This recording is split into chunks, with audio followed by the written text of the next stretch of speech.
اللہ من الشیطان الرجیم بسم اللہ الرحمن الرحیم اللہم صلی علی محمد و آل محمد و بارک وسلم تسلیما کثیرا کثیرا۔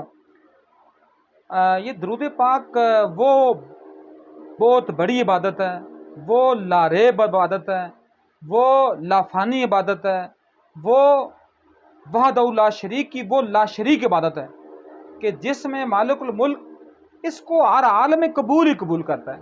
مطلب اگر آپ بے وضو ہیں پھر بھی قبول ہے، با وضو ہیں پھر بھی قبول ہے، غسل نہیں ہے پھر بھی قبول ہے، غسل کیا ہوا ہے پھر بھی قبول ہے، آپ ریاکاری سے پڑھ رہے ہیں پھر بھی قبول ہے۔ اس لیے میری کوشش یہ ہوتی ہے، میں بتاتا بھی ہوں اور لوگوں کے ساتھ یہ چیز پروپوگیٹ بھی کرتا ہوں اور لوگوں کے ساتھ یہ بات کمپائل کرنے کی کوشش کرتا ہوں، کنکلوڈ بھی کرتا ہوں اس کو، کہ کوشش کیا کریں کہ ہر کام سے پہلے، ضروری نہیں ہے کہ یہ کوئی ویڈیو ریکارڈ کرنے سے پہلے یا کلاس لینے سے پہلے یا بار میں کسی مقدمے کی پیروی کرنے سے پہلے یا کسی بھی کام سے پہلے نہیں، ہم جس طرح کہتے ہیں نا مائی لارڈ، مطلب یہ بھی ایک چونکہ جو وکیل میرے دوست ہیں تو وہ کہتے ہیں مائی لارڈ، ٹھیک ہے نا، یہ بھی ایک شرک کا لفظ آتا ہے۔ اس سے زیادہ بہتر ہے کہ بسم اللہ اور درود شریف پڑھ کر بات کو شروع کیا کریں، اور پھر آپ کے دلائل میں وہ وزن ہوگا کہ آپ یقین بھی نہیں کر سکیں گے۔ تو آج کی جو میری ویڈیو ہے، جو ویڈیو میں ریکارڈ کر رہا ہوں یا ریکارڈ کروانا چاہ رہا ہوں، یہ میری پچھلی ویڈیو کا تسلسل ہے۔ کون سی پچھلی ویڈیو؟ جو میں نے آج سے ایک دن پہلے ریکارڈ کی تھی، اور میرا خیال ہے میں نے آج یہ اپلوڈ اس کو کیا ہے، جس میں یہ تھا کہ قاتلین حسین علیہ الصلوۃ والسلام کے ساتھ کیا عبرتناک ان کے انجام، ان کے ساتھ کیا سلوک کیا گیا کہ تاریخ بھی اس سلوک کو دوبارہ رپیٹ کرنے سے تھر تھرا کر کانپتی ہے۔ کیوں ہوا یہ سلوک؟ اس سلوک کے پیچھے بھی ایک بہت بڑی ایک لاجک ہے، اس کے پیچھے ایک بہت بڑی حکمت ہے۔ اس سلوک کے پیچھے بھی وہی مالک، اسی مالک کی لافانی کتاب، اسی مالک کا لاریب کتاب، اسی مالک کی وہ کتاب جس میں شک کی کوئی گنجائش نہیں۔ دیکھیں چونکہ الحمدللہ میرا بھی نیچرل سائنسز کے ساتھ بھی تعلق ہے، فزیکل کے ساتھ بھی تھوڑا بہت الحمدللہ ہے، اور اس کے بعد اگر ہم مینجمنٹ یا پلس ہم اس کو ہیومینٹیرین سائنس کی بات کریں لا کے ساتھ، تو وہ تو چولی دامن کا ساتھ ہے۔ تو کوئی بھی کتاب، نیوٹن، آئنسٹائن، اس کے بعد جو فلسفے کا بانی تھا، جو ویسٹرن اور ایسٹرن فلسفے کا بانی جان لاک ہے، امام غزالی ہے، یا کوئی بھی کہہ دیں۔ اب یہاں میں نے جو امام کا لفظ استعمال کیا، امام کا یہ لفظ صرف کس لیے؟ تکریم کے لیے۔ جس طرح ہم 2 رکعت کے امام کو امام کہتے ہیں، یہ وہ امام نہیں ہے جو مالک الملک نے امامت کا نظام، جو چونکہ امامت میں اور خلافت میں فرق یہ آتا ہے کہ امامت جو ہوتی ہے وہ اللہ کا الہی پیشہ ہے، اس میں مخلوق کا کوئی اختیار نہیں کہ وہ چنے گا، وہ اللہ ہی چنے گا۔ تو یہ امام لفظ کو تھوڑا سا میں اس کی تصحیح کرنا چاہ رہا تھا۔ تو جو بھی بندہ ہے، اس کی جو بھی کتاب ہے، مطلب روسو جو مغربی فلسفے کا بانی ہے، اس کی کتاب عمرانیات جو ہے، اس کو فرانس میں بائبل کا درجہ دیا جاتا ہے، اس سے دیکھ کر کہیں آگے تک لے کر آپ آئیں۔ آپ ایون دین آئنسٹائن کے تناظر میں بات کریں، آئنسٹائن کے نظریہ اضافت کی بات کریں، یا پھر آپ اس 21ویں صدی کے سب سے بڑے سائنسدان کی بات کر لیں آپ، ٹھیک ہے، تو کوئی بھی ایسا بندہ، اس کی کوئی بھی ایسی کتاب وہ ایسی نہیں ہوگی جس میں کوئی شک نہیں ہے، ہر ایک میں شک کی گنجائش ہے۔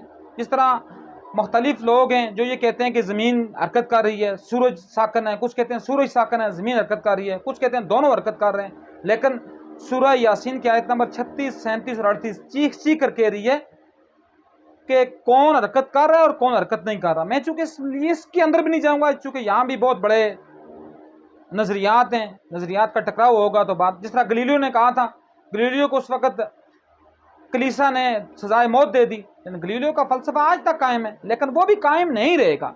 چونکہ قائم کیوں نہیں رہے گا؟ کیونکہ نیوٹن کے لاز بھی ایٹ لاسٹ اور ایٹ لیسٹ وہ بھی ختم ہوں گے، چونکہ وہ بھی کائنات کی فکری نظریوں کے خلاف ہیں۔ تو کہنے کی بات صرف یہ ہے، میں کسی سائنس کی یا کسی منطق کی یا کسی میں سوشل لائف کی بات کر کے میں اپنی بات کو کسی اور سمت میں نہیں لے کر جانا چاہ رہا، تو اس کے اوپر انشاءاللہ پھر کبھی بات ہوگی۔ اس وقت صرف میری بات یہ ہے کہ ہر کتاب میں شک کی گنجائش موجود ہے، لیکن قرآن کا سب سے بڑا معجزہ جو میرا خیال ہے اس کے اوپر کسی بندے نے آج تک غور نہیں کیا ہوگا، چونکہ ہمارے جو ملا ہیں وہ جمعہ کے خطبوں میں صرف ہمیں یہی بتاتے ہیں جی کہ رکعتیں کتنی ہوں گی، وضو کیا کرنا ہوگا، نماز کیسے پڑھنی ہوگی، عبادات کے کیا اس کی سرکمسٹانسز ہیں، وہ کبھی ہمیں معاشرت کے بارے میں نہیں بتاتے، وہ کبھی ہمیں معیشت کے بارے میں نہیں بتاتے، وہ کبھی ہمیں اقتصادیات کے بارے میں نہیں بتاتے، کیونکہ اگر یہ بتائیں گے تو کیا ہوگا، ان کی روزی روٹی بند ہو جائے گی۔ جس طرح آج کسی بندے نے بہت کام کی بات لکھی تھی، تو وہی میں بتا کر اور پھر آگے جاتے ہیں کہ کسی نے کہا تھا نا کہ تبلیغی جماعت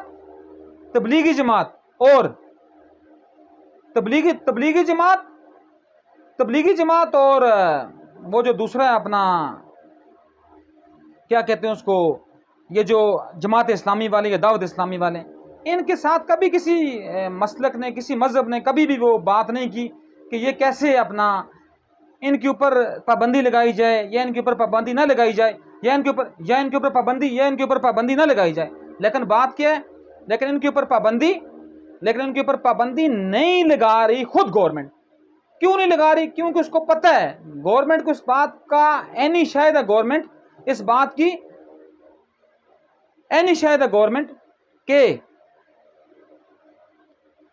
ان سے ہمارے نظام کو کوئی خطرہ نہیں ہے۔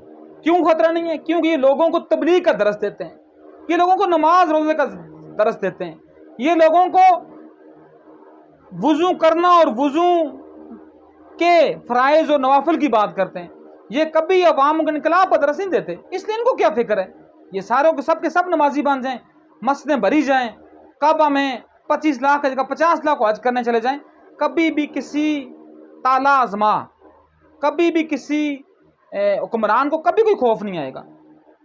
خوف حکمران کو کب آتا ہے؟ جب اس کے خلاف لوگ اٹھتے ہیں۔ تو یہی بات میں چونکہ یہاں ہی لانا چاہتا، یہی بات میرے حسین نے کی۔ جب میرے حسین نے کی تو یزیدیت چیخ چیخ کر پھڑپھڑانے اٹھ گئی۔ وہ پھڑپھڑا کس طرح پھڑپھڑا؟ جس طرح کہ میں نے پہلے بھی شاید ایک ویڈیو میں یہ بات کی تھی کہ مچھلی شاید کسی نے پکڑی ہو، تو مچھلی جب پکڑتی ہے دریا سے، جب اس کو نکالتے ہیں باہر، اس کے 3 سٹیج آتے ہیں۔ پہلے سٹیج میں جب وہ باہر نکلتی ہے نا، تو وہ کیا کرتی ہے؟ منہ اوپر نیچے کرتی ہے، تو وہ اس کا پہلا سٹیج ہوتا ہے اس کی مرنے کا۔ دوسرا سٹیج کیا ہوتا ہے؟ اس کی آنکھیں کھلتی اور بند ہوتی ہیں، اس کا دوسرا سٹیج ہے۔ تیسرا سٹیج کیا ہے کہ وہ بالکل لاغر ہو، مطلب بالکل نیم مرد، جب اس کی آنکھوں کو آپ پیپٹوں سے اٹھائیں گے تب وہ ہٹیں گی، تو وہ اس کا آخری سٹیج ہوتا ہے۔ تو اس طرح یزیدیت بھی حسین کے بابرکت، پاک، طیب، مطہر اور بعصمت خون کے صدقے یزیدیت بھی کیا ہوگی؟ وہ اس مچھلی کی طرح نیم مردہ ہے۔ کیونکہ آج بھی جو بندہ کھڑا ہوتا ہے، آج بھی یزیدیت کو کیا خطرہ ہے؟ یزید کوئی وہ بندے کا نام تو نہیں تھا جو بندہ چلا گیا۔ یزید ہر وہ شخص یزید ہوتا ہے جس کا کردار یزیدی ہو۔ میرے آقا حسین نے کیا فرمایا تھا کہ میری جنگ صرف یزید کے خلاف نہیں ہے، ہر اس شخص کے خلاف ہے جس کا کردار یزیدی ہے۔ اب کردار یزیدی میں نے اس کے اوپر بہت باتیں کر چکا ہوں، میں دوبارہ نہیں کروں گا، چونکہ پھر جب بات کا تسلسل ٹوٹتا ہے اور جب باتیں اپنی ریپیٹیشن میں آتی ہیں تو وہ بات کا وزن گر جاتا ہے۔ تو جس چیز کا کردار یزیدی ہے اس کے خلاف حسین نکلا تھا بھائی۔ اب ہم اپنے طرف بھی دیکھیں، اپنے گربان میں جھانکیں۔ فرض کیا میں اپنے گربان میں جھانکوں کہ میرا کردار یزیدی کیسے ہے۔ میں آپ کو پہلے بتا چکا ہوں کہ یزیدی کردار کا مطلب یہ نہیں ہے کہ وہ نماز نہیں پڑھ رہا، وہ روزہ نہیں رکھ رہا، وہ حج نہیں کر رہا، یہ کوئی یزیدی کردار نہیں ہے۔ یہ اللہ کے معاملے ہیں، یہ حقوق اللہ ہیں۔ جو حقوق العباد میں ڈنڈی مارتا ہے وہ یزیدی ہے، جو حقوق العباد میں لوگوں کا حق کھاتا ہے وہ یزیدی ہے، جو اپنی بہن کو اپنے باپ کی پراپرٹی میں حصہ نہیں دیتا وہ یزیدی ہے، جو اپنی پھوپھی کے ساتھ نفرت اس لیے کرتا ہے کہ میری پھوپھی میرے باپ سے حصہ کیوں مانگ رہی ہے وہ یزیدی ہے، جو اپنی بیٹی کا حق نہیں دیتا وہ یزیدی ہے۔ بالخصوص جو سادات ہیں، جو لتشیم مکتب فکر کے، ان کے لیے یہ میرا پیغام ہے کہ آپ کس منہ سے پھر کہیں گے کہ باغ فدق میں میری آقا زادی، میری مالکن، کائنات کی مخدومہ بی بی فاطمہ سلام اللہ علیہا کا وہ فدق کا خطبہ کسی نے پڑھا ہے؟ اگر وہ پڑھ لے تو میں کہتا ہوں وہ اپنی جائیداد سے بھی بہن کو دے دے، ایسا اتنا دور کی بات ہے، لیکن یہ کام ہم نہیں کرتے۔ جب نہیں کرتے تو ہم پھر کیسے حسینی ہیں؟ تو پھر تو یہ ان کاموں کی بقا کے لیے حسین نکلے۔ حسین کیوں نکلے؟ کیونکہ دین مصطفیٰ، جو شریعت مصطفیٰ تھی، اس میں یزید چینجنگ کرنا چاہ رہا تھا، ماں بہن بیٹی کے ساتھ نکاح کو جائز کرنا چاہ رہا تھا۔ چونکہ اس کی ماں محسون بن بختل عیسائی تھی، وہ اس کے پاس چونکہ پلا بڑا، شراب اس کی گھٹی میں آ گئی تھی، وہ شراب کو حلال کرنا چاہتا تھا، تو میرا حسین اس لیے نکلا. جب حسین نکلا تو حسین کے 72 اصحاب یا 89 اصحاب یا 110 اصحاب یا 127 اصحاب امرا، وہ 18 نفوس قدسی جو اہل بیت کے نفوس قدسی تھے، امرا وہ زخمی جن میں میرے جد امجد حسن کا لخت جگر امام حسن المثنی زخموں اتنا شدید زخمی ہوا کہ ان کو قبیلہ بنو فرازہ کے لوگوں نے لاشوں کے ڈھیر سے اٹھایا. جب لاشوں کے ڈھیر سے اٹھایا تو پھر جب انہوں نے ان کی تیمارداری کی تو ان کو مدینہ روانہ کیا گیا. وہ حسن مثنی کسی کی تعریف کا محتاج نہیں ہے. اس حسن مثنی کی آج بھی جو اولاد ہے وہ اردن، مراکش، تیونس، یمن اور لبنان میں راج بھی کر رہی ہے اور رائج النسل بھی ہے. تو کہنے کی میری بات یہ کہ اس کے زخمی بھی تھے، کربلا کے غازی بھی تھے. سب جس طرح ہم کہتے ہیں مولا غازی باس علمدار، کیوں کہتے ہیں کہ وہ شہید ہو کر بھی بقا پا گئے، اپنے بازو کٹا کر بھی بقا پا گئے. تو کہنے کی بات یہ کہ جو وہ کٹے، جو وہ بچے، جو وہ زخمی ہوئے، جو میری علی بیٹی بی بی زینب سلام اللہ علیہا کے سر سے دوپٹہ اور چادر اتاری گئی، بی بی سکینہ سلام اللہ علیہا، رقیہ بنت الحسین یا فاطمہ بنت الحسین، تاریخ میں 2 نام بی بی سکینہ کے آئے، کہ چہرہ انور پر شمر لعین نے تماچے مارے. ان کی کانوں کی جو بالیاں تھیں جو میرے حسین کو پہنائی تھیں ان کو اس طرح چھید کر نکالا باہر کہ ان کے کان مبارک جو ہیں وہ لولوان ہو گئے. اور پھر بھی وہ شمر کہتے ہیں کہ اے شمر، اے بدبخت شمر، میرے والد ماجد، میرے بابا کا سر جو ہے وہ نیزے سے اتار. لیکن یزید اور ابن زیاد اور شمر کو یہ نہیں پتا تھا کہ جس سر کو ہم نے کاٹا ہے وہ سر آج بھی نوک نیزے پر بلند ہے. تو جب یہ ساری باتیں ہوئیں، ان ساری باتوں کے اوپر پھر یہی جو نیم حکیم امت مسلمہ ہے اس میں کچھ چنگاری اٹھی تو 3 گروہ بیدار ہوئے. 3 گروہ کون کون سے تھے اس کے اوپر میں بات کر چکا ہوں. ایک تھا وہ توابین کا گروہ جس کو سلیمان بن سرد لیڈ کر رہا تھا. دوسرا گروہ مدینہ کی عوام تھی جس کو حضرت عبداللہ بن زبیر لیڈ کر رہے تھے. تیسرا گروہ کون تھا؟ وہ مختار سقفی اور ابراہیم الاشتر کا گروہ جنہوں نے کم و بیش 10 لاکھ لوگ حسین کے 10 لاکھ لوگ حسین کے ناک شہید اور قتل ہونے پر انہوں نے ان کو وصل جہنم بنایا. تو یہ باتیں چونکہ میں پہلی ویڈیو میں کر چکا ہوں کہ وہ کیسے وصل جہنم بنے، کیسے شمر کو زندہ کتوں کے آگے ڈالا گیا، کیسے ابن سعد کو تیل کے کڑاہے میں ڈالا گیا، کیسے ابن زیاد کو جس کو کہتے ہیں نا کہ اپنا لاچارگی اور جس کو کہتے ہیں کہ اپنا نیم قسم پرسی کی حالت میں اس کو زندہ جلایا گیا. لیکن کیا بات ہوئی کہ یہ کوئی حسین کے خون کی تلافی تو نہیں تھی. وہ لوگ جو حسین کے ساتھ شامل ہوئے اس وقت کربلا کے میدان میں 72 اصحاب، ان 72 کا عشر اشیر بھی یہ نہیں ہو سکا کیونکہ وہ 72 کدھر تھے؟ وہ 72 کون تھے؟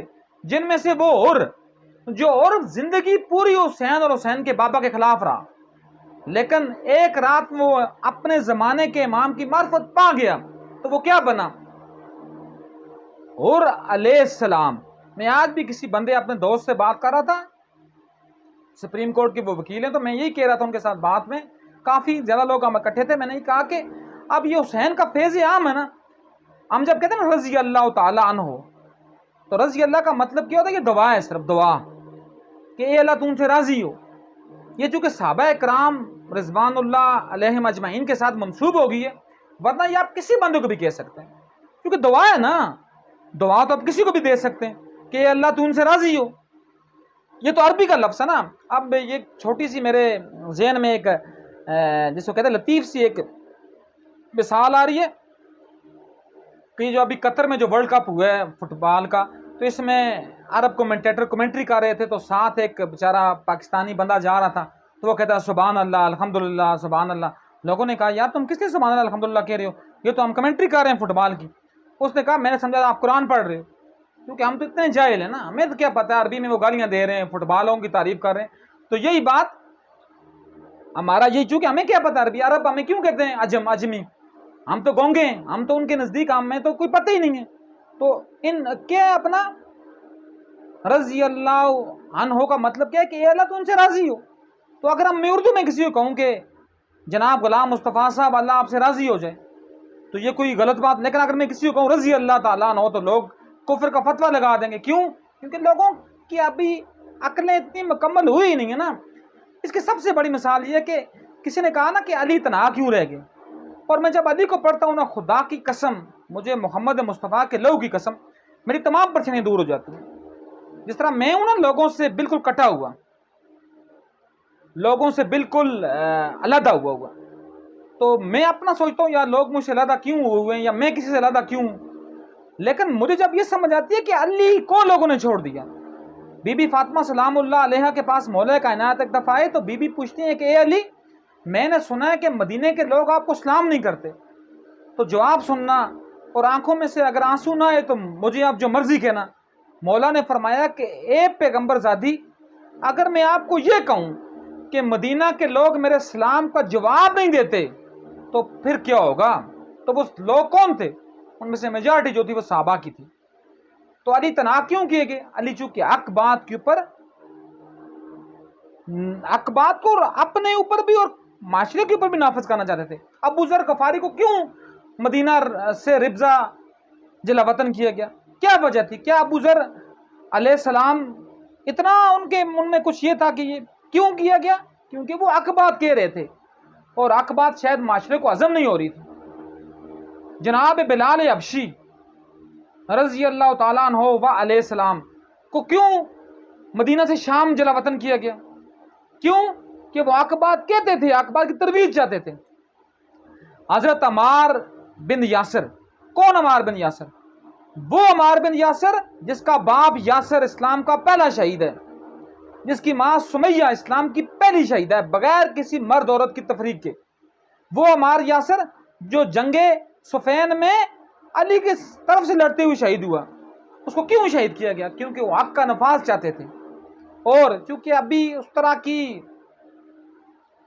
اپنا زمین ہموار نہیں ہوئی تھی تو لوگوں نے نہیں مانا, لوگوں نے اس کو نہیں ایکسیپٹ کیا. تو یہی واقعہ جب ہوتے ہوتے جب حسن سے ہوتے ہوئے حسین تک پہنچا, اور جب میرے حسین نے دین کا احیاء کیا, اپنے 6 ماہ کے بیٹے سے لے کر 92 سال کے بوڑھے مسلم بن اسد تک کو قربان کیا, اپنی بہنوں کی چادریں چھنوائیں, بے ردا کی. کس لیے کی گئیں؟ صرف اس لیے کی گئیں کہ میرے محمد کے دین کا احیاء ہو جائے. تو اس لیے تو کسی نے نہیں کہا تھا شاہ است حسین بادشاہ است حسین, دین است حسین دین پناہ است حسین, سر داد نہ داد دستے در دست یزید حقا کے بنا لا الہ است حسین. ایک بدبخت ہے وہ بندیالوی بندہ, وہ کہتا ہے حقا کے بنا کیسے؟ اس بدبخت کو کوئی بندہ یہ سمجھائے کہ تو کس مدرسے سے پڑھا ہوا ہے, کیا تو نے نبی کی یہ حدیث نہیں سنی الحسین منی و انا من الحسین؟ تو کیوں نبی نے کہا کہ حسین میں حسین سے ہوں, حسین تو مجھ سے ہو سکتا ہے, لیکن یہ کیوں فرمایا میں حسین سے ہوں؟ اس کی مین وجہ یہی تھی, اس کی جو مین جو اس کا کلو تھا, جو مین پوائنٹ تھا وہ یہی تھا تاکہ امت بعد میں یہ نہ کہہ سکے, امت کی یہ چیزیں ختم ہو جائیں کہ عقا کے بنا. کیوں ہم یہ کہیں کہ اسلام زندہ ہوتا ہے ہر کربلا کے بعد؟ کیوں ہوتا ہے؟ کیونکہ اسلام خون مانگتا ہے. آپ دیکھیں کہیں پودا آپ لگائیں, وہ پودے کی آپ نگہداشت نہ کریں, اس کو پانی نہ دیں, اس کو کھاد نہ ڈالیں, قدرتی ہو یا مصنوعی ہو جو بھی ہو نہ ڈالیں تو پودا تو کبھی جوان نہیں ہوتا. تو اسلام بھی خون مانگتا ہے, لیکن کیا ہوا بدقسمتی سے جب خون مانگا گیا تو علی کی اولاد نہیں دیا, اور جب پیسہ تقسیم کرنے کی باری آئی تو ہزاروں جمع ہو گئے. اس لیے کسی نے بڑی کام کی بات کی تھی نا کہ اسلام کے اوپر 2 بندوں کو احسان ہے, ایک جناب ابو طالب کا اور ایک جناب بی بی خدیجہ الکبریٰ سلام اللہ علیہا کا. ابو طالب علیہ السلام وہ ہستی جن کی اولاد نے اپنے خون سے اسلام کو سینچا, اور جناب خدیجہ الکبریٰ سلام اللہ علیہا وہ ہستی جنہوں نے اپنا مال اسلام کی راہ میں نچھاور کیا. آپ کیا سمجھتے ہیں یہ لوگ کیسے؟ بی بی کیا کہتی تھی؟ یہ اپنے قرضے معاف کرو اور محمد کا کلمہ پڑھتے جاؤ. تو اس لیے محمد مصطفیٰ نے ویسے تو نہیں کہا تھا، یہ کوئی میری حدیث تو نہیں ہے، یا نعوذ باللہ کوئی میں اس کو فیبریکیٹڈ حدیث سے کہہ رہا ہوں. مستدرک الحکم جامع کتاب جو اہل سنت کی سائستہ کے بعد مشہور ترین کتاب ہے، جامع ترمذی میں سرکار کیا فرماتے ہیں کہ اے فاطمہ، اے ختیجہ، میں نے ہر ایک کے احسان پورے کر دیے، لیکن میں تیرا احسان پورا نہیں کر سکا. اگر تم مجھ سے میری جلد بھی مانگے نا، میں اپنی جلد بھی اتار کر تمہارا احسان کا حق ادا نہیں کر سکتا. تو پھر کربلا میں اسی بی بی ختیجہ کی اولاد کو، اسی ابو طالب کی اولاد کو جب ذبح کیا گیا، تو پھر جب لوگ پریشان ہو گئے یار ہم سے کیا ہو گیا یہ واقعہ، تو پھر توابین کا گروہ بھی اٹھا، پھر مدینہ کے جو لوگ تھے وہ بھی یزید کی بیعت توڑ کر اٹھے، پھر مکہ کے لوگ بھی یزید کی بیعت توڑ کر اٹھے. پھر جس طرح بعض بدبخت کہتے ہیں نا کہ یزید کی بیعت اس نے کی تھی، اس نے کی تھی، اگر کسی نے کی بھی تھی تو سب نے بعد میں بیعت توڑی ہے یزید کی، کیونکہ حسین کا خون وہ کام کر گیا کہ جو کام شاید کیا پتا ہزاروں سالوں نہ ہو سکتا. پھر تیسرا گروہ وہی تھا مختار اور ابراہیم الاشتر کا گروہ. اب میں آتا ہوں اپنی مزید آگے اس بات پر. اب کیا ہوا؟ اب یہ نہ سمجھیں کہ اس کے بعد اسلام کی بقا ہو گئی، اس کے بعد اسلام پھر خون مانگتا رہا. پھر خون کیسے مانگتا رہا؟ پھر اسلام بی بی فاطمہ سلام اللہ علیہ کے پاکیزہ بطن سے 2 بیٹے دنیا میں ظہور پذیر ہوئے. تیسرے جناب محسن علیہ السلام نیم شیر خوارگی میں ہی اللہ کو پیارے ہو گئے تھے. تو جناب امام حسن مجتبی اور جناب امام حسین سید الشہداء. تو امام حسن علیہ السلام کی اولاد ان کے 2 بیٹوں سے چلی آگے. جناب زید بن حسن جو اپنے عظیم چچا جناب حسین بن علی بن ابو طالب کے حکم سے مدینہ میں ہی رہ گئے تھے، اپنے دوسرے چچا جناب محمد بن علی جو تاریخ میں محمد حنفیہ کے نام سے مشہور ہوئے، کہ وہ مدینہ میں جو اہل بیت علیہم السلام کی جو ان کا ڈفرنٹ قسم کے جو ان کے وہاں وسائل ہیں ان کی حفاظت کے لیے. اور دوسرے جو بیٹے تھے جناب حسن المثنی جن کے بارے میں کہہ چکا ہوں، وہ اپنے عظیم چچا کی مدد میں آئے. معیت نے اس شان سے لڑے کہ وہ نیم مردہ سمجھ کر ان کو لاشوں کے ڈھیر میں چھوڑ دیا گیا.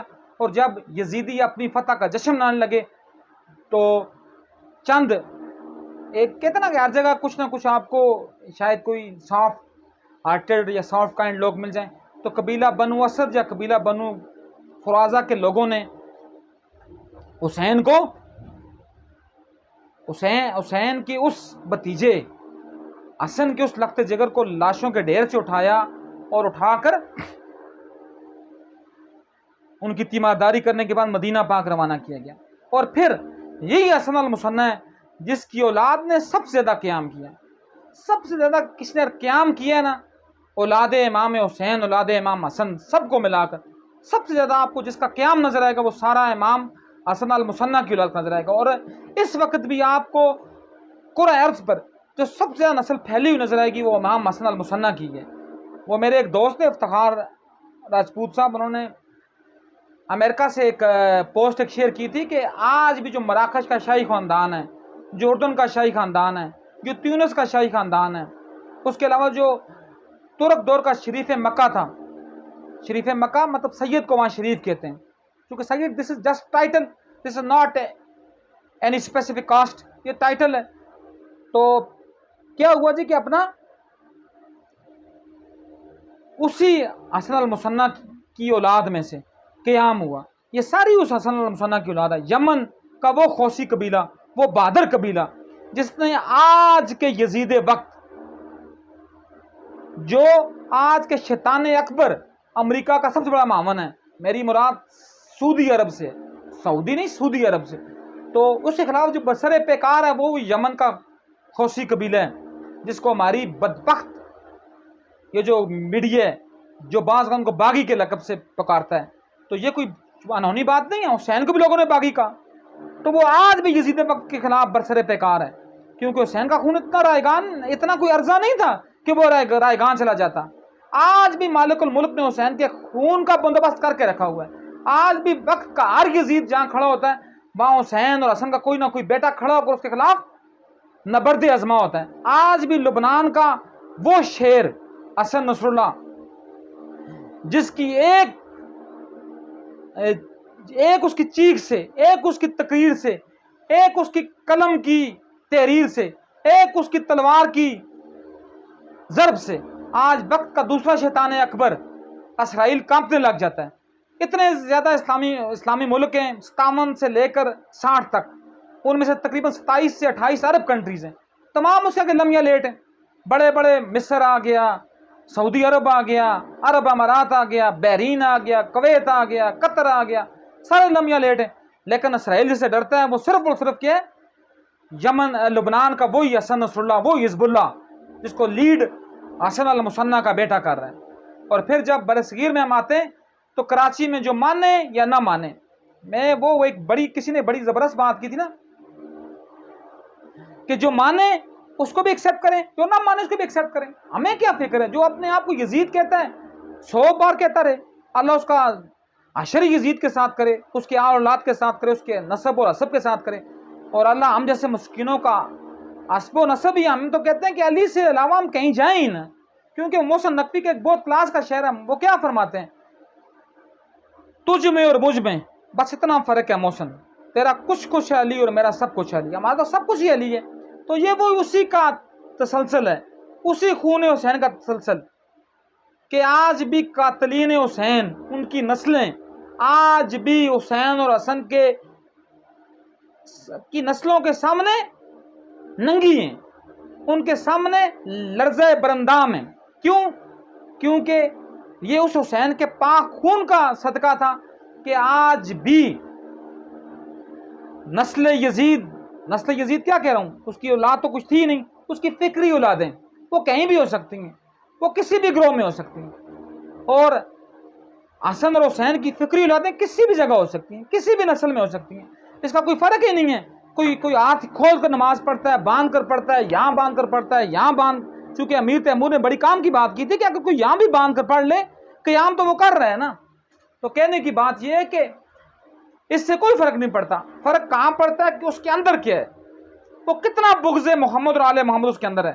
لیکن یہ یاد رکھنا کہ جس کے اندر بغض محمد اور آل محمد ہوگا نا، وہ محمد نہیں، وہ اللہ خود کہہ رہا ہے. وہ کیا ہوگا؟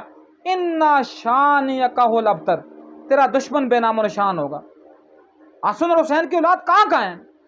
پورا عرب بھرا ہوا ہے، پورا برصغیر بھرا ہوا ہے، پورا افریقہ بھرا ہوا ہے.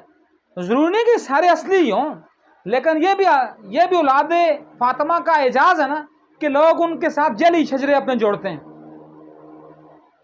لیکن کوئی جا کر یزید کا جو اصلی اس کا ہوگا وہ بھی اس کے ساتھ شجرہ نہیں جوڑتا اپنا، کیونکہ یہ بھی حسین کے خون کا ایک اثر ہے. تو وہ میں کہہ رہا تھا کہ یہاں برصغیر میں ساحل سمندر کراچی کے ساحل پر بیٹھا ہوا حسن المثنیٰ کا پوتا عبداللہ شاہ غازی، وہ پورے برصغیر کا والی و وارث ہے. آج تک کبھی کراچی میں طوفان نہیں آ سکا. کیوں؟ حسن المثنیٰ کا بیٹا وہاں موجود ہے. اس طرح جو لوگ قصور کے رہنے والے ہیں پنجاب کے، تو قصور کے لوگ بھی اس بات کو جانتے اور سمجھتے اور دیکھتے ہوں گے کہ دریا چناب وہاں سے بلندی پر ہے. یعنی کبھی باقی پورا پنجاب سیلاب میں تباہ ہوتا ہے، سیلاب کی تباہ کاریاں وہاں آتی ہیں، یعنی کبھی قصور میں سیلاب نہیں ہے. کیوں؟ کہ وہاں بھی علی کا بیٹا حسن مثنیٰ کا دوسرا بیٹا، ان کی نسل کا وارث، بے شک ان کی نسل میں وہ 15 20 25 پشتوں کے بعد آتا ہے. کون؟ عبداللہ شاہ گیلانی المعروف بابا بلے شاہ. وہ وہاں بیٹھا ہوا اپنے انوار بکھیر رہے. اسی طرح حسین کا بیٹا، ان کے بارے میں چونکہ ہمیں نہیں نا، چونکہ عربی میں خواجہ کہتے ہیں، فارسی میں خواجہ کس کو کہتے ہیں؟ اس بندے کو جو علم و عمل میں معراج پر ہو، بلندیوں پر ہو، اس کو خواجہ. دس از جسٹ ٹائٹل، یہ کوئی قوم نہیں ہے خواجہ. ہمارے یہاں چونکہ یہاں بہت خواجے ہیں، تو خواجہ کوئی قوم نہیں ہے، دس از جسٹ ٹائٹل. آپ اگر انڈیا میں چلے جائیں تو انڈیا میں خواجہ دس از ٹائٹل ہے. کوئی مغل بھی خواجہ لکھ سکتا ہے، سید بھی خواجہ لکھتے ہیں، کوئی بھی کیونکہ خواجہ دس از ٹائٹل. قومیں تو ان کے آگے اور ہیں، متا ہیں، متو ہیں، گنائی ہیں، اس کے بعد اب اور خواجہ فیملی کی ماشاءاللہ بڑا باقیدت قسم کا وہ ایک گروہ ہے اور ایک قوم ہے. اللہ ان کو مزید پھیلائے پھولائے، مزید ان کو ترقیاں دے. لیکن خواجہ جس طرح سید ٹائٹل ہے، خواجہ بھی ٹائٹل ہے. تو اس طرح ہم کہتے ہیں خواجہ. میں کہاں کیوں گیا خواجہ پر؟ خواجہ معین الدین چشتی اجمیری اس لیے کہا گیا. وہ بھی کون ہے؟ جناب موسیٰ الکاظم کی نسل میں سے ہیں. اور وہی اگر شعر پڑھتے ہیں، گنج بخش فیض عالم مظہر نور خدا ناقص رہ پیر کامل کاملہ رہنما. وہ بھی سید زادے ہیں اور حسبی نسبی سید ہیں، الحسنی والحسینی ہیں. اسی طرح جب ہم بات کرتے ہیں بغداد میں الشیخ سید عبد القادر جیلانی الحسنی والحسینی کی بات، تو وہاں بھی شیخ کیوں کہتے ہیں؟ شیخ عربی میں اس کو کہتے ہیں جو رتبے اور کردار اور فلسفے اور منطق اور محدث اور حدیث اور مفسر قرآن کے علوم کا ماہر ہو. تو اس لیے ان کے ساتھ بھی شیخ. تو یہاں بھی ہم شیخ بھی کوئی قوم نہیں ہے. شیخ بھی ایک دس از جسٹ ٹائٹل. جس طرح ہم کہتے ہیں شیخ علامہ محمد اقبال، وہ علامہ اقبال کی قوم نہیں تھی شیخ ٹائٹل تھا ان کا. ٹھیک ہے نا. جس طرح ہم بعد 9 مسلم لوگ ہوئے تو ہم نے 9 مسلموں کو نام دے دیا شیخ کا. شیخ کیوں دیا؟ ان کو بڑا سمجھنے کے لیے. کیوں کہ وہ اپنا مذہب چھوڑ کر اسلام میں آئے ہیں. لیکن ہم نے اس کو بھی ایک قوم بنا دیا. اب یہاں بھی میں تھوڑی تصدیق کرنا چاہوں گا ایک بات کی، جو بالخصوص بعض اہل تشیع حضرات میں ایک بہت بڑی ایک جو رہتی ہے اپنا، ان میں ایک تشنا طلب ایک پہلو ہے. عالموں کو تو پتہ ہے، جو پڑھے لکھے کو تو پتہ ہے، لیکن بعض جو ہے نا جو سنے سنائے اور بنے بنائے ہوتے ہیں ان کو نہیں پتہ. تو میرے ایک بہت ہی پیارے دوست، میرے برادر اکبر، ان کی عمر تقریباً 80 سال سے اوپر ہوگی، نظام الحسینی، لکھنؤ کے ہیں. آج کل انڈیا میں کشمیر میں رہ رہے ہیں. مختلف قسم کی وہ اپنی انوار کی تجلیاں بکھیرتے ہیں. فیس بک پر ان کی تحریریں آتی ہیں، واٹس ایپ گروپ میں بھی آتی ہیں. وہ خود لکھتے بھی ہیں. ان کی مجموعہ مقالات کی وہ بھی آپ کو شیئر ملتا ہے. انہوں نے بڑا اچھا مقالہ لکھا تھا کہ بعض لوگ یہاں بھی سید عبد القادر جیلانی کے ساتھ ناانصافی کر جاتے ہیں. یہ سید عبد القادر جیلانی کون ہے؟ جو امام مہدی علیہ الصلوۃ والسلام کے ظاہری پردہ اور پردہ غیبت کبریٰ کے جانے کے تقریباً 200 سال بعد پیدا ہوئے، اور جن کی نسبت سے یہ کہتے ہیں کہ سید عبد القادر، وہ عبد القادر نامی بندہ ہارون رشید کا وزیر مشیر تھا، جس نے جناب امام موسیٰ کاظم کی گرفتاری کا سبب بنا. اپنے امام موسیٰ کاظم کے اپنے سگے بھتیجے، کون بھتیجا؟ محمد بن اسماعیل. کون اسماعیل؟ وہ امام اسماعیل جن کی نسبت سے آج اسماعیلی اپنے آپ کو اسماعیلی کہتے ہیں. ان کا بیٹا تھا محمد بن اسماعیل. اس کی گٹھ جوڑ کی وجہ سے امام موسیٰ کاظم قید میں گئے.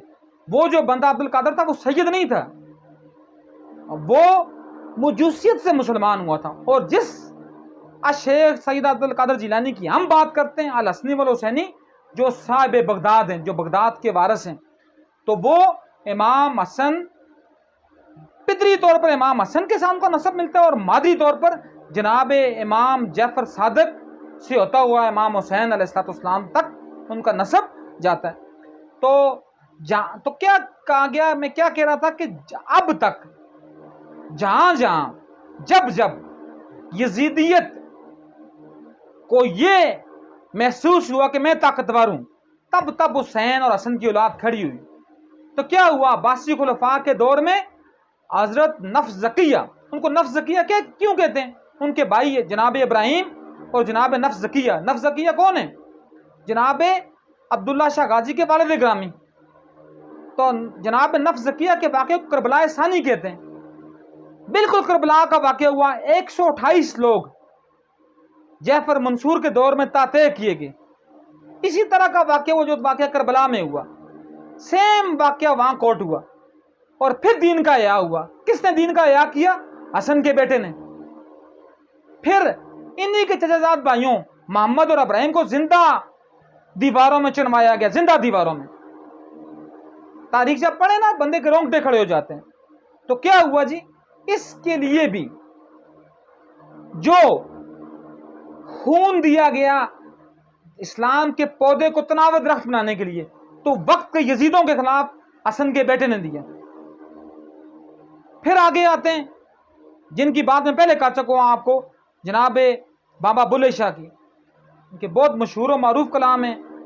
آپ نے ڈفرینٹ لوگوں نے پوسٹیں لگائی ہوتی ہیں، ڈفرینٹ لوگوں نے، چونکہ حسن اور حسین کی اولاد کا مقصد یہ ہے کہ وہ اس کو بھی دیتے ہیں جو ان کا دشمن ہوتا ہے۔ جس طرح یہ ہے نا، آج کل حسین کی دشمنی میں لوگ کھا پی رہے ہیں، یہ عطا اللہ بندیالوی جیسے لوگ، یہ وہ طارق مسعود جیسے لوگ، یہ کیا ہیں؟